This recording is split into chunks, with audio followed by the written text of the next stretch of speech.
Hey guys, good evening and welcome to Devbhoomi Career Point. आशा करता हूँ आप सभी लोग स्वस्थ होंगे, काफ़ी अच्छी आपकी स्टडी चल रही होगी।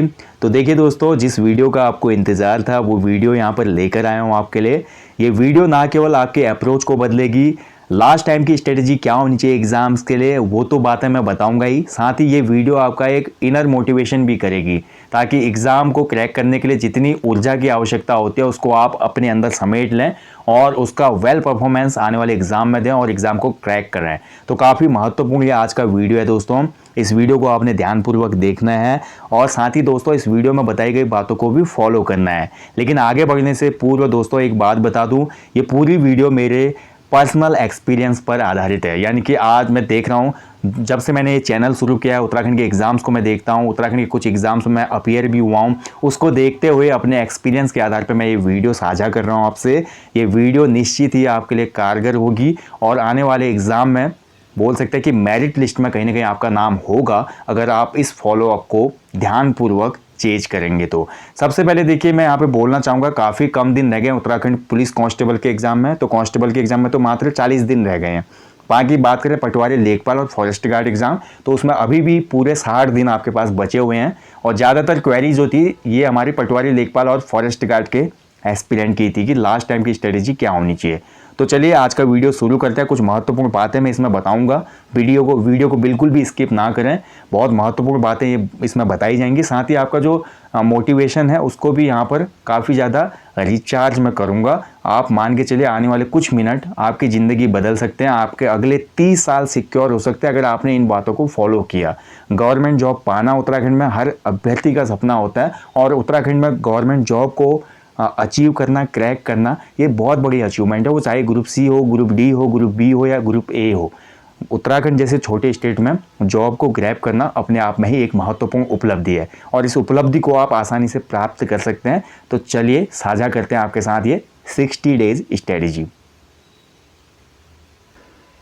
तो दोस्तों देखिए, लास्ट डेज की सबसे पहली स्ट्रेटेजी तो मैं आपको बताऊंगा। हालांकि ये किसी भी एग्जाम की पहली स्ट्रेटेजी मानी जाती है अपने आप को मजबूत बनाने के लिए। सबसे पहली चीज़ आपने जो करनी है, अपना माइंडसेट। माइंडसेट का मतलब ये होता है ना दोस्तों, अपने माइंडसेट को आपने इतना मजबूत बनाना है कि जो ये भर्ती आई है या जो भी वैकेंसी इन भर्तियों में है उनमें से एक सीट आपकी है। आप इसके लिए ही पिछले 1 साल से, 6 माह से, 2 साल से या 3 साल से प्रिपरेशन कर रहे हैं। ये आपका माइंडसेट होना चाहिए। ठीक है, माइंडसेट में हमेशा राइट अप्रोच होना चाहिए।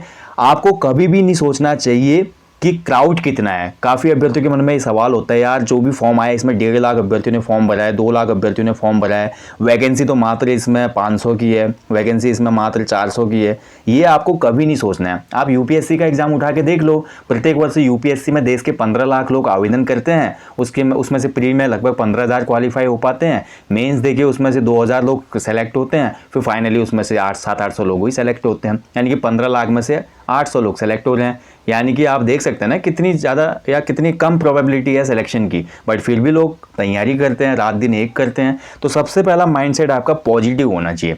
पॉजिटिव माइंडसेट ये बोलता है कि आपकी एग्ज़ाम के लिए या जो भी फॉर्म या जो भी जॉब आपको चाहिए उसके लिए राइट अप्रोच आपके दिमाग में होनी चाहिए। आपको कभी भी बोलते हैं ना, डू नॉट थिंक अबाउट 100%, यानी कि 100% क्राउड के बारे में भी नहीं सोचना है आपने और 100% कभी आपको स्कोर के बारे में भी नहीं सोचना है। बड़े बड़े बुद्धिजीवी ये भी बोलते हैं कि यार जब तू 100 नंबर लाने के बारे में सोचेगा तब 90 ला पाएगा, जब तू 90 नंबर लाने के बारे में सोच पाएगा तब तू 80 ला पाएगा। ये बातें बिल्कुल ही बेबुनियाद है दोस्तों। आज का वीडियो मैं फिर बोल रहा हूँ, ये मेरे भले व्यक्तिगत एक्सपीरियंस पर आधारित है, बट इसमें मैं कुछ ऐसी बातें बताऊंगा जो बहुत से अभ्यर्थियों का भी एक्सपीरियंस है, जो हमसे पहले सक्सेस ले चुके हैं या जिनके आज 4-5 साल सर्विस भी हो चुकी है। ठीक है, उनका भी यही मानना था जो मैं यहाँ पे आपको बता रहा हूँ। तो सबसे पहले माइंडसेट तो क्लियर होना चाहिए कि भैया ये जॉब मुझे चाहिए, इसके लिए मैं इतने लंबे समय से प्रिपरेशन कर रहा हूँ, इट मीन्स मैं एबल हूँ और मैं इसको क्रैक कर सकता हूँ। और नेवर थिंक अबाउट क्राउड। जितना भी क्राउड होगा, क्राउड के बारे में आपको नहीं सोचना है। 1.5 लाख लोगों ने फॉर्म भरा, 2 लाख ने भरा, 10 लाख ने भरा। आपको ये देखना है कि उनमें से पढ़ने वाले जो होते हैं मात्र 10% के आसपास बच्चे होते हैं जो बहुत डिसेंट तरीके से पढ़ाई करते हैं और उनमें से जो मार्जिन ऑफ एरर कम करता है बच्चा, उसका सिलेक्शन होता है। लगभग ये 10% में से 5% बच्चे एवरेज स्कोर करते हैं, उसमें से मान के चलिए 0.5 जो होता है परसेंटेज, वो हमारे मार्जिन ऑफ एरर कम करते हैं एक्सपीरियंस के बेस पे। लास्ट टाइम की स्ट्रेटेजी के बेस पे और उनका ही सिलेक्शन ज़्यादा होता है हमेशा।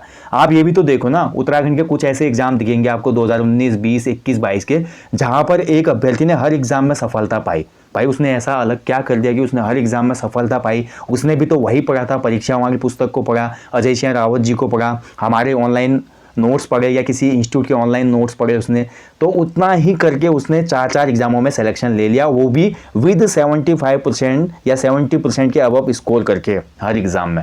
यानी कि अब उसने ये जान लिया है कि उत्तराखंड में अगर मेरे को सिलेक्शन चाहिए तो हर एग्जाम में मैं इसको 70 to 75% का स्कोर करना ही होगा।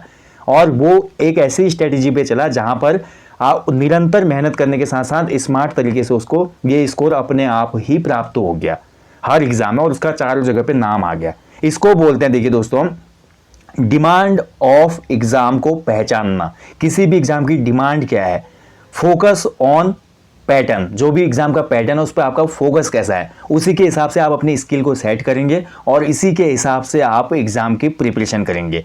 यानी कि सिंपली मैं समझाऊं आपको क्या करना है, आपको इसके लिए ये करना है देखिए, ये चीज जानने के लिए आपको देखना होगा ओल्ड ईयर्स पेपर, ठीक है। यानी कि जितने भी पुराने पेपर हैं भैया ग्रुप सी के, या उत्तराखंड लोक सेवा आयोग पहली बार इस एग्जाम को करवा रहा है, तो इसके प्रीवियस ईयर के जितने भी प्रीलिम्स पेपर हुए हैं, लगभग प्रीलिम्स के स्तर से थोड़ा 19-20 पेपर आएगा ग्रुप सी का, मैं पहले बता दे रहा हूँ। बहुत ज़्यादा कठिन भी नहीं आएगा, बहुत ज़्यादा सरल भी नहीं आएगा। जो भी प्रीवियस ईयर के यूकेपीएससी के जो प्री एग्जाम है, उत्तराखंड पीसीएस के, लोअर पीसीएस के, एफआरओ के, एसीएफ के, जहाँ पर भी जीएस, करंट अफेयर और उत्तराखंड जीके पूछी जाती है, तो उसी तर्ज पे होगा। बस हिंदी कैसा पूछेगा ये अनुमान लगाना भी थोड़ा मुश्किल है। हालांकि जो जेई के पेपर में हिंदी आई थी उससे आप अनुमान लगा सकते हैं कि हिंदी भी लगभग उसी स्तर की रहेगी, ज़्यादा कठिन नहीं रहेगी मेरे हिसाब से, ठीक है। तो यानी कि ओल्ड ईयर पेपर से ही आपका जो मैं बोल रहा हूँ ना, डिमांड ऑफ एग्जाम क्या है, एग्जाम का पैटर्न क्या बोल रहा है, क्या ये पूछता है पिछले एग्जामों में, इस चीज़ को आपने समझना है। इससे आपकी एक स्किल सेट हो जाएगी और इससे आप एनालाइज कर पाएंगे कि मोस्ट पॉपुलर टॉपिक्स कौन से हैं जहां से आयोग ने हर बार क्वेश्चन बनाया है, ठीक है। इसको समझिए मैं क्या बोल रहा हूं, आप ये जान पाएंगे मोस्ट पॉपुलर टॉपिक्स कौन से हैं उत्तराखंड जीके के, सामान्य अध्ययन के और सामान्य हिंदी के, जहां से आयोग ने क्वेश्चन बनाए हैं। आप उन्हीं टॉपिक्स का ज़्यादा से ज़्यादा बार रिवीजन करें। देखिए कोई भी एग्जाम डिमांड करता है RRR का, RRR अब ये मूवी नहीं है राजा मौली वाली, RRR का मतलब है रिवीजन रिवीजन रिवीजन। यानी कि जो रिवीजन करेगा वही इस एग्जाम में बाजी मारेगा। वन डे एग्जाम की ये डिमांड होती है। इस रिवीजन के साथ ब्रह्मास्त्र का काम करती है टेस्ट सीरीज इसमें ब्रह्मास्त्र का काम करती है। और बोल सकते हैं कि सबसे ज़्यादा जो इसमें समझदारी आपकी बढ़ाएगी वो होते हैं ओल्ड ईयर्स पेपर। ओल्ड जो सॉल्व पेपर होते हैं या जो हमारे जितने भी पेपर हो चुके हैं आयोग के द्वारा, जब से आयोग स्टेबल हुआ, वो यूके SSSC हो या यूकेपीएससी हो, उसके साथ साथ जो अदर स्टेट के भी पेपर करवाते हैं वन डे एग्जाम आयोग, उनके भी पेपरों के साथ आप जा सकते हैं। इससे आपकी समझ बढ़ेगी बहुत बढ़िया तरीके से। इससे आपके करंट अफेयर की भी समझ बढ़ेगी कि करंट अफेयर में कौन से टॉपिक पूछ रहा है, लाइक वो इंडेक्स से क्वेश्चन पूछ रहा है, पॉलिसीज से क्वेश्चन पूछ रहा है, इंटरनेशनल रिलेशन से संबंधित कोई क्वेश्चन पूछ रहा है, कोई अवार्ड फंक्शन से क्वेश्चन ज़्यादा पूछ रहा है। तो इन एरियाज पे आपका मेन फोकस होने लगेगा और यहाँ के करंट अफेयर आपके अच्छे से याद रहेंगे हमेशा, क्योंकि आपको पता है वो एग्जाम में आने हैं। ऐसे ही मोस्ट पॉपुलर टॉपिक जो ओल्ड पेपर्स में पूछे गए हैं, उससे आपको ये रियलाइज हो जाएगा कि इस टॉपिक से ज़्यादा क्वेश्चन पूछे गए हैं, तो आप उस टॉपिक का ज़्यादा रिवीजन करें। और वो टॉपिक अगर आप ज़्यादा रिवीजन करेंगे तो मान के चलिए आपका एग्जाम क्रैक होने से कोई नहीं रोक सकता, कोई भी शक्ति आपको नहीं रोक सकती, ठीक है। तो ये माइंडसेट आपने बनाना है लेकिन ये माइंडसेट आपका तभी बनेगा दोस्तों जब आपके बेसिक कॉन्सेप्ट क्लियर होंगे, ठीक है। बेसिक कॉन्सेप्ट क्लियर होना भी बहुत ज़रूरी है। बेसिक कॉन्सेप्ट का मतलब ये है कि जो भी आपका सिलेबस है आप भले उतना कवर ना कर पाए, लेकिन जितना मैंने बोला कि ओल्ड ईयर्स पेपर में या प्रीवियस ईयर पेपर्स में जो आपका मोस्ट पॉपुलर टॉपिक से क्वेश्चन बने हैं, वो टॉपिक्स तो कम से कम आपके क्लियर होने चाहिए ना। बेसिक कॉन्सेप्ट क्लियर होंगे तो मान के चलिए आप किसी भी एग्जाम में 70% स्कोर कर लेंगे। 70% स्कोर आराम से हो जाता है जिसके बेसिक क्लियर होंगे। अब इसको थोड़ा आप समझिए कैसे, क्योंकि कोई भी एग्जाम का पेपर बनता है ना, उस एग्जाम पेपर में 50% क्वेश्चन जो होते हैं वो एवरेज बनाता है एग्जामिनर।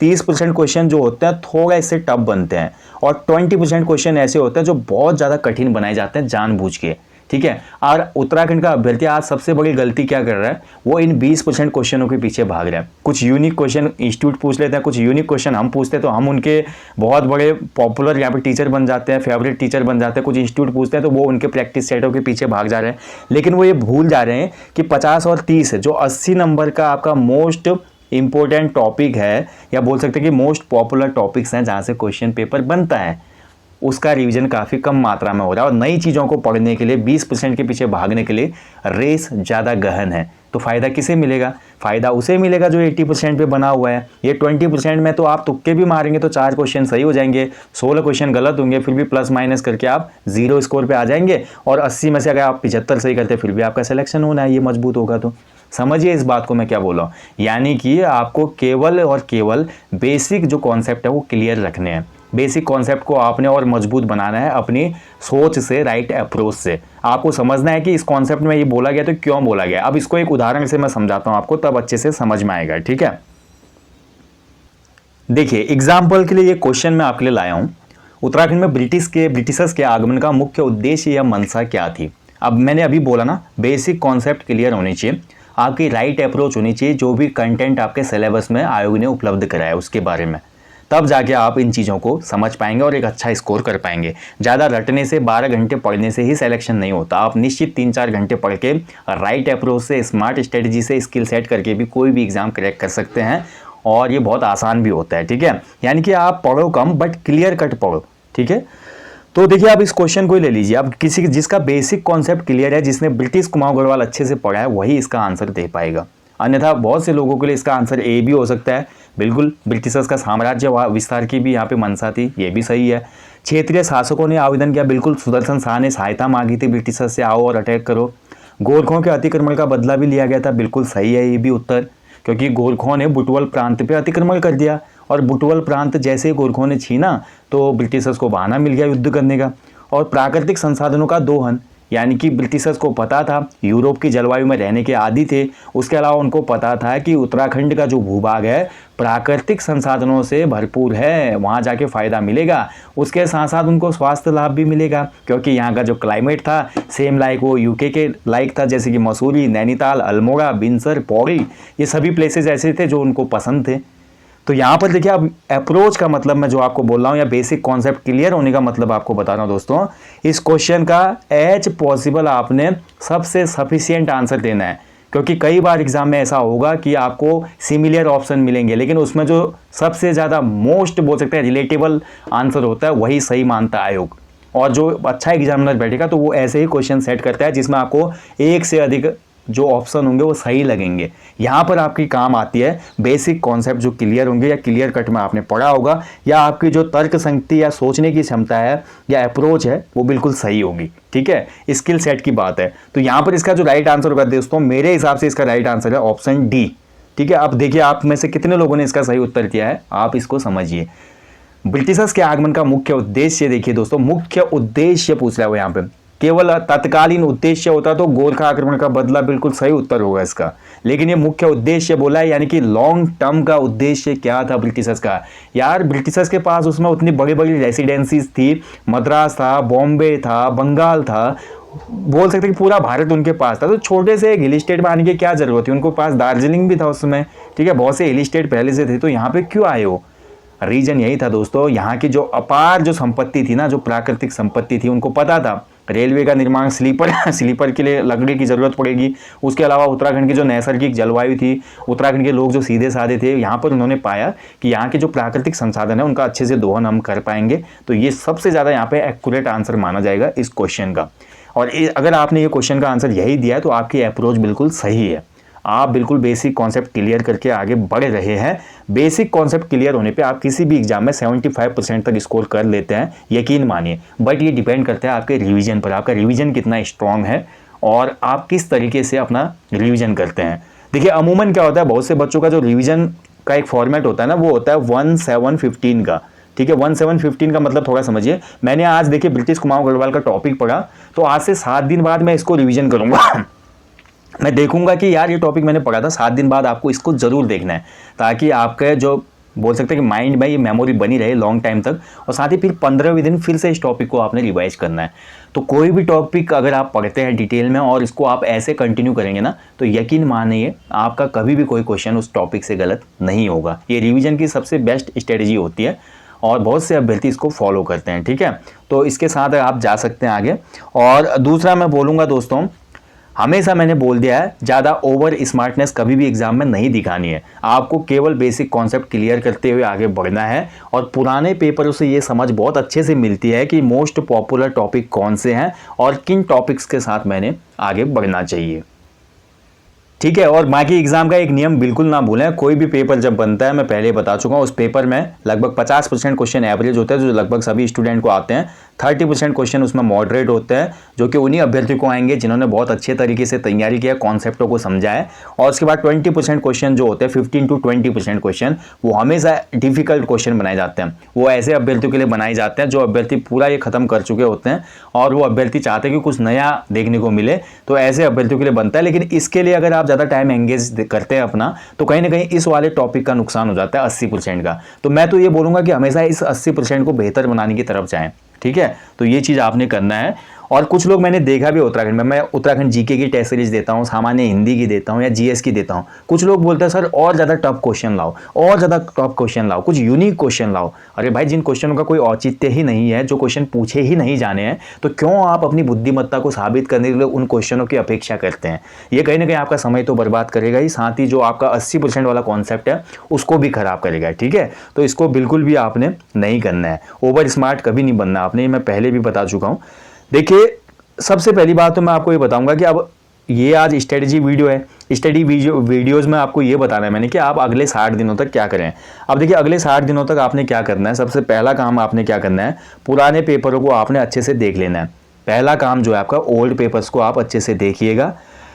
प्रीवियस ईयर पेपर जिनको बोला जाता है, वो यूके पीएससी के प्री के पेपर भी देखना जितने भी हुए हैं अभी तक, साथ ही यूके ट्रिपल एससी के ग्रुप सी के एग्जाम भी देखना, और हो सके तो यूबीटीआर वाले मिले वो भी देख लेना आप। ठीक है, अब उन क्वेश्चनों को देख के समझना है कि मोस्ट पॉपुलर टॉपिक इनमें से कौन से थे जहां से ज़्यादा क्वेश्चन बने, यानी कि जैसे कि उत्तराखंड जीके में बोलूँ, कुमाऊं परिषद से ज़्यादा क्वेश्चन बने हैं, या ब्रिटिशर्स के आगमन के बाद से लेकर आधुनिक उत्तराखंड के बीच के ज़्यादा क्वेश्चन बने, तो उन टॉपिक्स को आपने ज़्यादा रिवीजन करना है। चंदुवंश से ज़्यादा क्वेश्चन पूछे तो वो टॉपिक भी आपने रिवीजन करना है। ठीक है, और कुछ ऐसे टॉपिक्स होते हैं जिनको हम खाली पढ़ते हैं ज़्यादा, जो काम नहीं आते, उनको आपने स्किप कर देना। तो इन चीज़ों को भी आपको समझ तब आएगी जब आप पुराने पेपर को अच्छे से एनालिसिस कर पाएंगे। तो पहला काम तो आपने प्रीवियस ईयर पेपर को देखना है। 60 दिनों की स्ट्रेटजी में दूसरा काम आपका ये होगा, जो भी आपने आज तक के नोट्स बनाए हैं, बहुत से अभ्यर्थी अपने नोट्स बनाते हैं, वो चाहे हमारे ऑनलाइन कोर्स के नोट्स हों या हमारे यूट्यूब के नोट्स हों या किसी ऑफलाइन इंस्टीट्यूट के नोट्स हों या किसी बड़े भाई बहन ने दिए हों उनको, उनके नोट्स हों या अपने सेल्फ नोट्स हों, तो उन नोट्स का आप एक क्विक रिवीजन मारना शुरू कर लें 60 दिनों में। कोशिश करें कि अधिक से अधिक टाइम रिवीजन में दे पाएं। और इसके साथ जो आपका सबसे तीसरा महत्वपूर्ण काम होगा, जिसको ब्रह्मास्त्र में बोलता हूं, मैक्सिमम जो आदमी लगाएगा इस बीच, मैक्सिमम प्रैक्टिस सेट जो आदमी लगाएगा, उसकी सफलता के चांसेस सबसे ज़्यादा रहेंगे। मैक्सिमम प्रैक्टिस सेट आपने लगाना है। फुल लेंथ लगाओ, मॉक टेस्ट लगाओ, कुछ भी लगाओ, जहाँ से भी मिलता है। ये नहीं बोलूँगा मैं कि हमारे प्रैक्टिस सेट ही लगाओ, फिर तो मेरा प्रमोशन हो जाएगा, बहुत लोग ये भी कमेंट करेंगे। मैं कभी नहीं बोलूँगा कि केवल हमारे लगाओ, आपको जहाँ से भी प्रैक्टिस सेट मिलता है, किसी ऑफलाइन इंस्टीट्यूट के, किसी बाजार की बुक से, लेकिन बाजार की बुक जो होगी उसमें स्टैंडर्ड क्वेश्चन होने चाहिए, मिस्टेक्स नहीं होने चाहिए, अन्यथा आपका क्वेश्चन गलत हो जाएगा। ठीक है, तो ज़्यादा से ज़्यादा प्रैक्टिस सेट लगाना और मॉक टेस्ट लगाना, बचे हुए 2 महीनों में तो ये काम आपने करना, ये अनिवार्य काम है। इससे आपको ये पता चल जाएगा ना, देखिए आप ज़्यादा से ज़्यादा प्रैक्टिस सेट लगाएंगे ना, उससे आपको ये रियलाइज़ होगा कि प्रैक्टिस सेट में मैं कितना स्कोर कर रहा हूँ। मान लीजिए आप 100 में से 60 नंबर लाते हैं, 40 क्वेश्चन आप में से 30 क्वेश्चन अटैम्प्ट किए वो गलत थे, 10 आपने स्किप किए, तो ये 40 नंबर जो आपके रह जा रहे हैं ये गलत हुए क्वेश्चन, और 10 जो स्किप किए थे, ये क्वेश्चनों को आप देख पाएंगे कि आपके कौन से टॉपिक से ये क्वेश्चन थे जिनमें आपकी गलती हुई और आपको छोड़ने पर मजबूर होना पड़ा। फिर आपको लास्ट दिनों में इन्हीं टॉपिक्स को देखना है। कोई भी नई चीज़ पढ़ने की कोशिश ना करें इन 60 दिनों में, कोई भी नया टॉपिक या नया सिलेबस ना पढ़ें।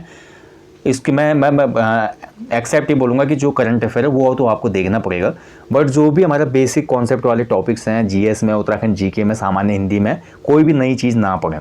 ठीक है, हाँ, जो क्वेश्चन आपके गलत हो रहे हैं उसमें आप ज़रूर देखें कि किस टॉपिक से क्वेश्चन पूछा गया था और क्यों गलत हुआ, तो वो चीज़ आप क्लियर करेंगे तो ये आपका स्कोर बढ़ाएगा आने वाले एग्ज़ाम में। ठीक है, ध्यान रखेंगे तो इस चीज़ का ध्यान रखें। और बाकी देखिए, ज़्यादा कुछ नहीं है भैया, कोई स्ट्रेटजी और कुछ ऐसा ज़्यादा बड़ा प्लान होता नहीं है। सबसे पहली बात तो मैं बता चुका हूँ, किसी भी एग्ज़ाम में बैठने के लिए आपका माइंड सेट क्लियर होना चाहिए। माइंड सेट का मतलब सिंपली बता चुका हूँ कि एग्ज़ाम जो है आपके क्रैक करने के लिए ही बना है। आपका कॉन्फिडेंस लेवल हमेशा हाई होना चाहिए, एग्ज़ाम हॉल में बिल्कुल भी नर्वसनेस नहीं होनी चाहिए। कोई भी एग्ज़ाम ज़िंदगी से बड़ा नहीं होता और आप बिना नर्वसनेस के जाएंगे, फुल कॉन्फिडेंस से जाएंगे तो 4-5 नंबर तो वैसे बढ़ जाते हैं। और अगर आपके अंदर नर्वसनेस है, डर के जाएंगे, क्या होगा सोच के जाएंगे, तो ये 4-5 नंबर वैसे ही कम हो जाते हैं। ठीक है, ये मेरा पर्सनल एक्सपीरियंस है, मैं आपको सच्चाई बता रहा हूँ दोस्तों। तो माइंडसेट बिल्कुल क्लियर होना चाहिए। जब आप इस रंग में कूद चुके हैं, जब इस रंग के अभिमन्यु बन चुके हैं, तो चक्रव्यूह को तोड़ना आपकी नैतिक जिम्मेदारी है और आप इसको तोड़ पाएंगे, क्योंकि आप इतने लंबे समय से चलते जा रहे हैं और आप इतनी दूर तक आए हैं चलते हुए, तो वापस जाना तो कोई औचित्य ही नहीं बनता, आपको आगे ही बढ़ना है। ठीक है, हालांकि यहाँ पर एक सीढ़ी रह जाएगी, कोई 1-2 नंबर से सिलेक्शन से रह सकते हैं, बट अगला जो एग्जाम आएगा आपके लिए रहेगा। लेकिन इतने दूर आके वापस जाना ये कहीं ना कहीं आपका एक बेहतर डिसीजन नहीं मानता मैं। ठीक है, तो आप लोगों को माइंडसेट क्लियर रखना है, पुराने पेपर को देखना है, एनालिसिस करना है, उसके बाद आपको मैं बता चुका हूँ रीजन का जो मेथड है वो आपको करना है। और दूसरा देखिए, एक थॉट यहाँ पे आपके सामने, सोचने से कुछ नहीं होता। 60 दिन आपके पास बचे हैं, तो एक स्ट्रेटजी आपको बना लेनी है। डेली मेरे को 3-4 घंटे रिवीजन करना है टॉपिक्स का, उत्तराखंड जी के, सामान्य हिंदी और जीएस का। 1 घंटे मेरे को करंट पढ़ना है, कैसे भी इतना टाइम तो निकालें। और 2 घंटे कम से कम अमूमन इसमें ये सोचें कि आप प्रैक्टिस सेट लगा पाए। या आप शनिवार रविवार ऐसा कर लें कि 5 दिन अगर आप रिवीजन करते हैं टॉपिक्स का, तो शनिवार और रविवार को केवल प्रैक्टिस सेट लगाएं, मैक्सिमम 2 दिन, ऐसा करके आप आगे बढ़ें। ठीक है, तो एक्शन लेना बहुत ज़रूरी होता है। किसी भी काम में आप एक्शन नहीं लेंगे तो वो धरातल पे नहीं उतर पाएगा। सोचने से तो आदमी हवा में भी महल बना लेता है, लेकिन अगर सोचा जाए और एक्शन लिया जाए उसी पे, तो आप देखते हैं कि जयपुर में एक हवा महल स्थित है। हालांकि अतिशयोक्ति होगी, वो ज़मीन पे है, बट चीज़ें हो सकती हैं। कोई भी चीज़ इम्पॉसिबल नहीं है, ये आपको अंदर से मानना चाहिए। अगर कोई भी चीज़ इम्पॉसिबल होती तो मैं आज आपके सामने ये वीडियो बना के नहीं दे रहा होता, मैं आज आपको YouTube पे क्लास नहीं देता, क्योंकि मुझे भी नहीं लगता था पहले कि मैं कभी आपको पढ़ा पाऊंगा इस तरीके से, या मैं उत्तराखंड में ऐसे लोगों को कनेक्ट कर पाऊंगा, उनके लिए कुछ कर पाऊंगा। लेकिन जब मैंने उस पर एक्शन लिया, काम किया, YouTube चैनल क्रिएट किया, पहला वीडियो डाला, दूसरा डाला, 100 बार डाला, 1000 बार डाला, लोग बढ़ते गए, कारवां बनते गया, और आज आप खुद देखते हैं कि एक हमारे और आपके बीच में कितना अच्छा कनेक्शन है और कितने अच्छा हमारे बीच में एक बॉन्डिंग है कि हम लोग एक दूसरे को समझ पाते हैं और एक दूसरे को आगे बढ़ाने में पूर्ण सहयोग कर रहे हैं। तो ये चीज़ें होती है दोस्तों, तो आपको आगे बढ़ना पड़ेगा। और इस वीडियो को देखिए, मैं यहाँ पे लास्ट में समाप्त करूँगा इतना ही बोलकर, केवल वही सक्सेस पाते हैं दोस्तों जो चलते जाते हैं। ठीक है, रुकता जो है वो फिर जीरो पे आ जाता है, और जीरो से शुरुआत करना बहुत कठिन होता है। कंटिन्यूटी जो बना के रखेगा वही सफलता पाता है। राइट अप्रोच होनी चाहिए, जैसा कि मैंने अभी आपको एग्जांपल से समझाया। किसी भी क्वेश्चन को रटे ना, किसी क्वेश्चन में समझदारी की आवश्यकता भी होती है, खासकर हिंदी में। हिंदी का जो विषय है ना, उसमें तो आपको 20 नंबर की हिंदी में रटना नहीं है। 20 नंबर की हिंदी के लिए आपको कॉन्सेप्ट समझना चाहिए। बाकी आपका रट के भी चल सकता है उत्तराखंड जी के, सामान्य अध्ययन और करंट अफेयर, पर हिंदी नहीं चल पाएगा, मान के चलिए। इसमें तभी आपको मैं बोलता हूँ थोड़ा पढ़ें, लेकिन समझ के पढ़ें। अब लास्ट टाइम पे तो ये पॉसिबल होता नहीं। पुलिस कांस्टेबल वाले तो अब कुल मिला के केवल प्रैक्टिस सेट ही लगाएं, और मौका मिलता है, टाइम मिलता है तो कुछ टॉपिक्स का रिवीजन कर लें वो लोग। और साथ ही जिन लोगों का पटवारी लेखपाल का है, तो 60 दिनों का स्ट्रेटजी मैं बता चुका आपको। 3-4-5 घंटे का तो रिवीजन रखें आप उत्तराखंड जी के, सामान्य हिंदी और जीएस का। बाकी देखिए, आप 2 घंटे कोशिश करें करंट के साथ साथ प्रैक्टिस सेट खूब लगा पाएँ। अगर मंडे टू फ्राइडे आप पूरी स्टडी करना चाहते हैं तो वो भी बेस्ट है। आप पूरा रिवीजन आपका 2 महीने में हो भी जाएगा। 50 दिनों में, 40 दिनों में पूरा रिवीजन हो जाता है उत्तराखंडी हिंदी और सामान्य अध्ययन का। अगर आप फुल डे पढ़ाई करते हैं तो 5 दिन आप पूरा रिवीजन कीजिए, और 6ठे और 7वें दिन यानी कि सैटरडे और संडे को दिन भर आप प्रैक्टिस सेट लगाओ। कहीं से भी लगाओ, वो आप यहाँ से लगाओ, दूसरे चैनल से लगाओ, ऑफलाइन इंस्टीट्यूट से लगाओ, किसी बुक से लगाओ, या कहीं भी किसी भी सोर्स से लगाओ, आप प्रैक्टिस सेट खूब लगाओ। ठीक है, तो यही स्ट्रेटेजी होती है दोस्तों। इसके अलावा कोई भी ऐसा मैजिकल प्लान नहीं होता जो कोई अलग आदमी अलग ही आपको बता पाए, कुछ अलग ही आपको कराए। आपने अभी तक देखिए नेट प्रैक्टिस की है, अभी वर्ल्ड कप चल रहा है, जितने भी आपने पढ़ाई की वो नेट प्रैक्टिस है आपकी स्किल सेट करने के लिए। नेट पे आप मेन परफॉर्मेंस आपकी 22 गज के पिच पे होगी, यानी कि एग्जाम हॉल में होगा। वहाँ पे देखिए कॉन्फिडेंट रहेंगे तो अच्छा स्कोर करेंगे, नर्वस होंगे तो आउट होके आ जाएंगे। तो यही चीज़ें आपको ध्यान में रखनी है, बिल्कुल भी वहाँ पे आपको नर्वस नहीं होना है। ठीक है, तो देखिए दोस्तों, एक कोट कितना अच्छा है यहाँ पे देखिए, सफलता दूर है, प्रतीक्षा थका रही है, संघर्ष बोझ लगने लगा है, अधूरा छोड़ना चाहते हो लक्ष्य को, छोड़ दो, पर इतना जान लो कि प्रयास और प्रतीक्षा से भी ज़्यादा भारी होते हैं अधूरे लक्ष्य। ये छूट कर भी नहीं छूटते, उम्र भर चलते हैं कांधों पर अफसोस बनकर। तो आपको देखिए अफसोस नहीं बनाना है, अपनी तैयारी को अंजाम तक ले जाना है और आपकी तैयारी अंजाम तक पहुंचेगी। आप मेरी बात मानेंगे तो यकीन कीजिए, पुराने पेपर खूब लगाइए, प्रैक्टिस सेट ज़्यादा से ज़्यादा लगाइए, रिवीजन कीजिए कुछ चुनिंदा टॉपिक्स का मतलब वही है जिन टॉपिक से पुराने पेपरों में और प्रैक्टिस सेटों में क्वेश्चन बनते हैं, वही चुनिंदा टॉपिक होते हैं, उनको समझिए। और इतनी समझदारी आपके अंदर होनी चाहिए, भले ग्रुप सी का भी एग्जाम है, तब जाके आप एक सिविल सर्वेंट या गवर्नमेंट सर्वेंट बनने के लिए बिल्कुल काबिल हैं। दोस्तों इतना ही बोलूँगा, बाकी देखिए अपनी लाइफ से नेगेटिविटी को तो बिल्कुल ही कट कर दें। बहुत से लोग आपको नेगेटिव करने के लिए आएंगे, बोलेंगे कि तेरे बस का है, कितने लोगों ने आज तक एग्ज़ाम दिया, वो 7 साल से दे रहा है, अरे फला देखो 5 साल से दे रहा है, अरे तेरी क्या औकात है भाई, तू कल का बच्चा निकालेगा एग्ज़ाम को।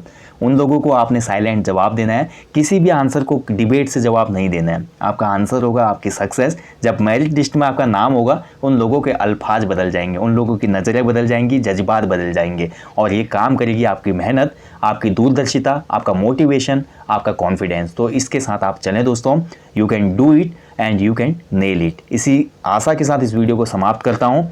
प्रैक्टिस सेट आप ज़्यादा से ज़्यादा लगाएं, और हमारे जो प्रैक्टिस सेट है पटवारी लेखपाल के लिए, वो भी लॉन्च होने वाले हैं। देखिए 7 नवंबर से शुरू होंगे पटवारी लेखपाल के लिए जो प्रैक्टिस सेट आने वाले 60 प्रैक्टिस सेट।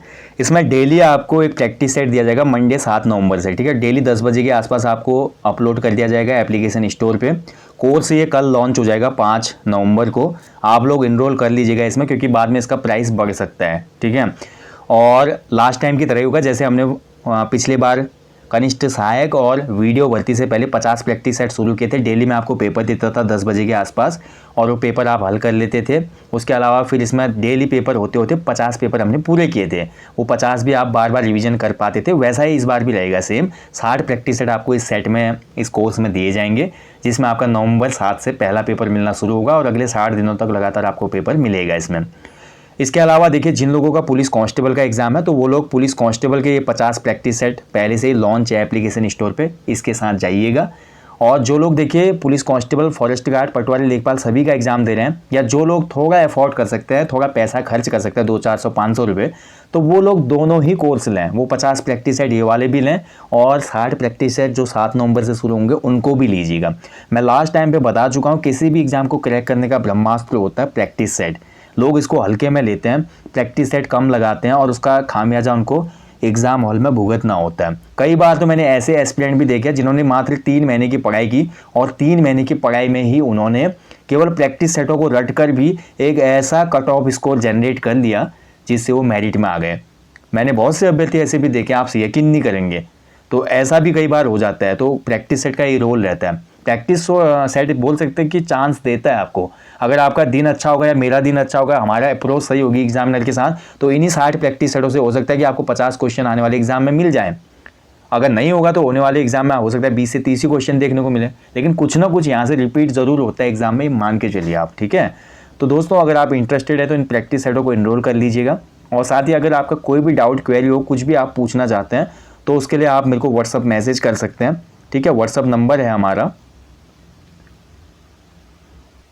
9760040434। आप इस पे व्हाट्सअप मैसेज कर सकते हैं, अपनी क्वेरीज वगैरह पूछ सकते हैं, ठीक है। ये नहीं कि केवल आप टेस्ट सीरीज या इनसे रिलेटेड क्वेरीज पूछते हैं। बहुत से अभ्यर्थियों को मैं जवाब देता हूं, उनके सर्टिफिकेट से संबंधित, उनके करियर से संबंधित कुछ महत्वपूर्ण जो भी उनके सवाल होते हैं उसका आंसर दिया जाता है। और खासकर मैं हमेशा बोलता हूँ कि आप जब भी मैसेज करते हैं व्हाट्सअप पे, तो हेलो हाई ना करें, सीधे अपना क्वेश्चन पूछ ले, ठीक है। कोई दिक्कत नहीं है। हेलो हाई नमस्कार की कोई फॉर्मेलिटी की आवश्यकता नहीं है।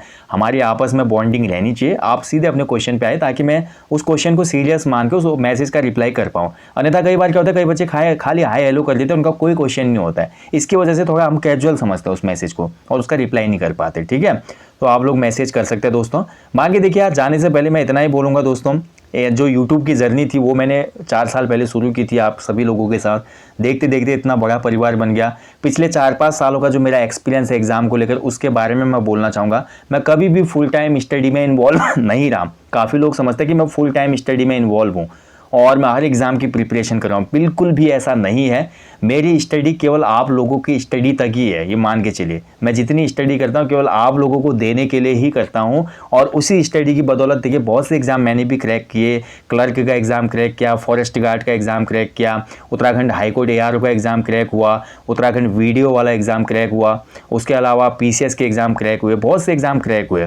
हालांकि मैंने उस बोल सकते कि डेडिकेशन से, उस अप्रोच से उस चीज़ के लिए कभी उतना पढ़ा नहीं, लेकिन आप लोगों के लिए जितना टाइम मैं देता हूँ उसी टाइम की बदौलत मैंने वो चीज़ अचीव की। उसका रीज़न ये था, जो ये नेगेटिविटी थी वो मेरे माइंड में कभी नहीं थी। मैं एग्ज़ाम हॉल में हमेशा एंटर करता हूँ एज अ हीरो।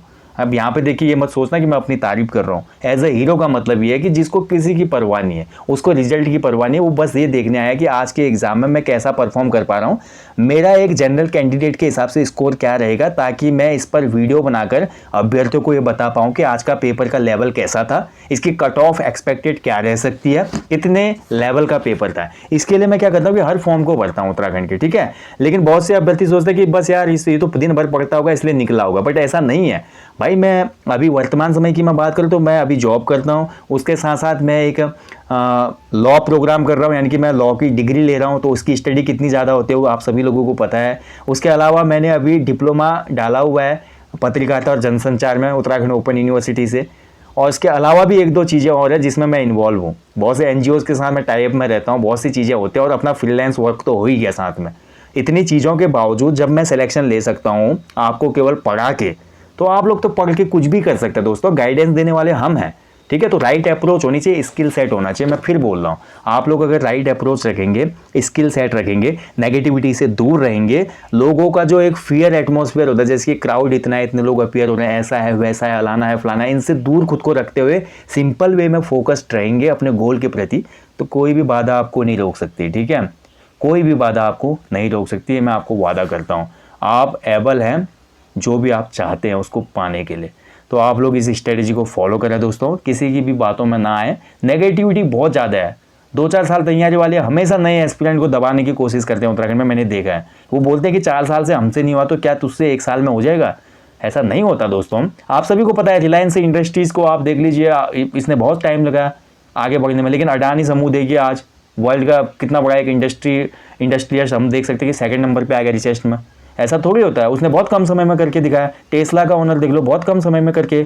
हमेशा मैंने एलन मस्क का एक स्टेटस देखा, बहुत बढ़िया बात वो बोलता है कि लोग 10 साल में जो करने के लिए प्लान करते हैं, मेरा टारगेट ये रहता है कि मैं उसको 1 साल में कैसे करूँ, ये सोचता हूँ। तो वही बात यहाँ पे भी हो गई। 6 महीने तैयारी करके भी एग्जाम क्रैक किया जा सकता है, 6 साल एग्जाम तैयारी करके भी एग्जाम क्रैक नहीं हो सकता। किसका? जो नेगेटिविटी फैलाते हैं, जो अंदर से टूटे हुए हैं, जो दूसरे को नेगेटिव करते हैं और हमेशा डिप्रेस्ड रहते हैं एग्ज़ाम के लिए। ऐसे नहीं होता दोस्तों। एग्ज़ाम एक बोल सकते हैं कि महज exam is a part of your life, एक छोटा सा पार्ट ऑफ योर लाइफ है एग्ज़ाम, ठीक है।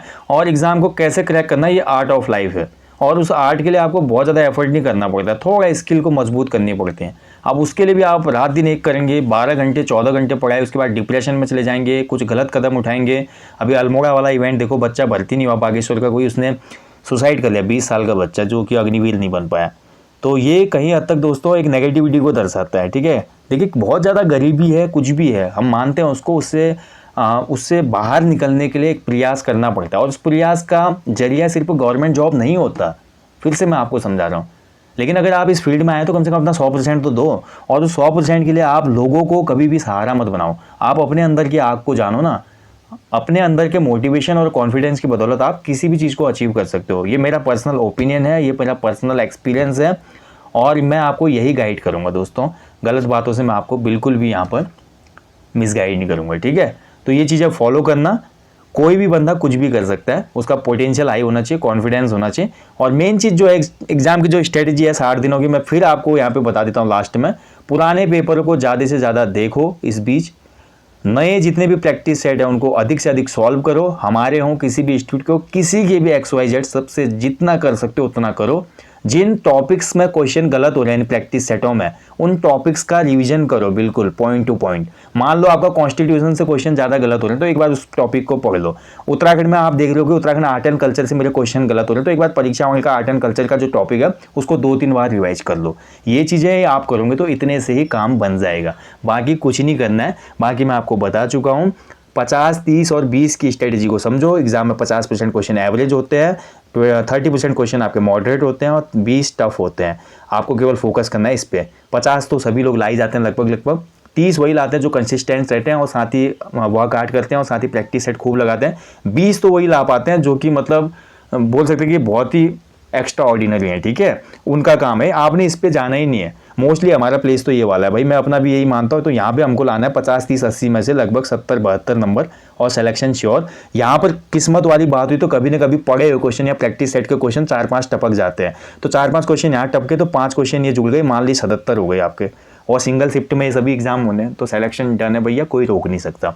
इस चीज़ को फॉलो करें। बाकी कुछ चीज़ समझ में ना आई हो तो फिर से बोल रहा हूँ, मैसेज कर लेना भैया। मैसेज का विंडो खुला है व्हाट्सएप पर हमेशा आप सभी लोगों के लिए, 9760040434। इस पर मैसेज करें। पॉजिटिव रहें, मोटिवेट रहें। एग्ज़ाम क्रैक करने के लिए सबसे बेसिक पहलू या स्ट्रेटेजी यही होती है कि आप कितने पॉजिटिव हैं और एग्ज़ाम देने के लिए कितने लालायित हैं। लालायित होने पड़ेगा आपको, ये नहीं कि घबराहट, ठीक है, घबराहट होगी तो ख़राब हो जानी चीज़ें, लालायित होंगे तो चीज़ें पकड़ में आती हैं। ठीक है दोस्तों, बाकी देखिए सेशन काफ़ी लंबा हो चुका है, ज़्यादा लंबा नहीं करूंगा मैं यहाँ पे। शाम की क्लास में ज़रूर मिलिएगा दोस्तों, शाम को होगा सामान्य हिंदी टेस्ट, और जितने भी रात के टेस्ट आ रहे हैं उनको फॉलो करना।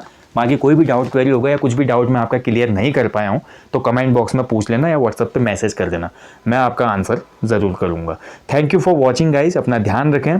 जय हिंद, जय देवभूमि, गॉड ब्लेस यू।